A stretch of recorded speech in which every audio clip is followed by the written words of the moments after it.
ఏ పండగైనా సరే ఇంట్లో పిల్లలకి బాగుంటేనే అనమాట. ఏ పిల్లలకి బాగలేకపోయినా, పెద్దవాళ్ళకి బాగపోయినా పండగ పండగలాగా ఉండదు.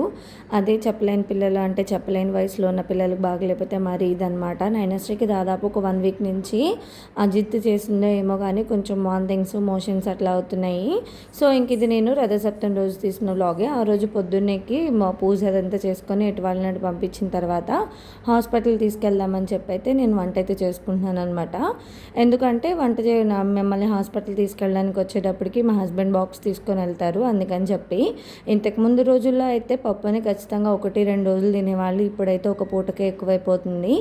ఇంకా అలాగనే ఉంటుంది. అందుకని మా వరకే కాబట్టి కొంచెం పప్పే చేస్తున్నాను. ఇప్పుడు ఇంకొకటి 2 రాష్ట్రాల్లో అయితే ఈ కుక్కర్ అయితే మరీ హాట్ టాపిక్గా అవుతుందన్నమాట.